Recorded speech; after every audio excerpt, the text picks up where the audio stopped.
আসলে কি আমরা নির্ধারণ করতে পারি কে ভালো কে খারাপ? আমরা পারছি না। হ্যাঁ, কিন্তু সেটার কেউ ধারও ধারছে না। মেহজাবিন চৌধুরীর প্রশংসা করেছেন এবং সেও খুবই পিসড আপনার প্রতি। আসলে তার প্রতি যে এই যে আপনার ভালোবাসাটা, স্নেহ, প্রশংসাটা কিভাবে তৈরি হলো? এটা আসলে আমি ওর সাথে ও যখন কাজ শুরু করলো তখন আমি দেশের বাইরে ছিলাম। ওর সাথে আমার কাজ করার কোনো সৌভাগ্য হয়নি। কিন্তু রিসেন্টলি আমি একটা ব্যবসা প্রতিষ্ঠান তৈরি করেছি, যেটার জন্য আমার একটা ফটোশুটে মেহজাবিনকে প্রয়োজন ছিল।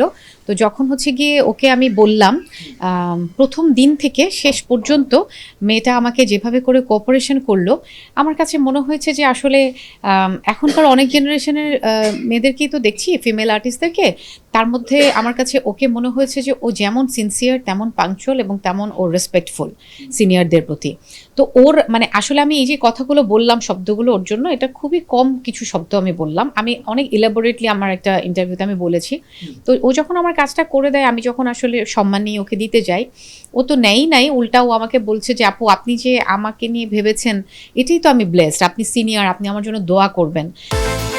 বিকাশ পেমেন্টে 10,000 টাকার বেশি অফার, শপিং চলছে তো। তো ওর এই কথাগুলো শুনে আসলে আমার এত ভালো লেগেছিল।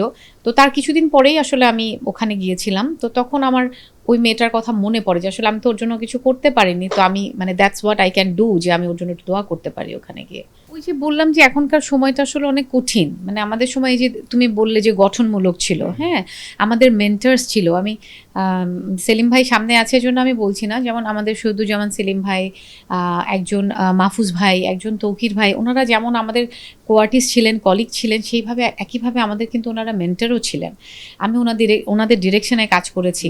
সো তখন আমাদের যখন একটা অভিনয়ের কোনো ভুল হতো বা কোনো কিছু, ওনারা আমাদেরকে টিচারের মতো করে ওনারা দেখিয়ে দিতেন, হ্যাঁ, বা বলতেন যে এইভাবে না ওইভাবে। এবং মেকআপ রুমে যতক্ষণ আমরা ওনাদের সাথে থাকতাম, আমরা কিছু না কিছু ওনাদের কাছ থেকে শেখার চেষ্টা করতাম।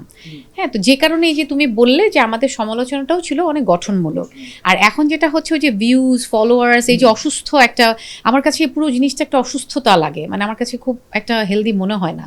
হ্যাঁ, মানে কে ভালো কে খারাপ এই ব্যাপারটাই আসলে অনেকটাই আপেক্ষিক হয়ে গেছে, যে আসলে কি আমরা নির্ধারণ করতে পারি কে ভালো কে খারাপ? আমরা পারছি না। হ্যাঁ, কিন্তু সেটার কেউ ধারও ধারছে না।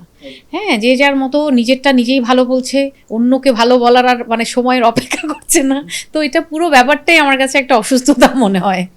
এটা আসলে আমার কাছে খুব একটা নেগেটিভ বিষয় মনে হয়। কারণ কি, যারা ব্যক্তিগত বিষয়গুলো অনেক বেশি সোশ্যাল মিডিয়ায় নিয়ে আসে, সেটা হচ্ছে যে এটা এক ধরনের মার্কেটিং। হ্যাঁ, বাট এই মার্কেটিংটা আসলে খুব বেশি দিন স্টে করে না। এটা খুব বেশি দিন মানে কাজের ক্ষেত্রে খুব একটা প্রয়োজন হয় না।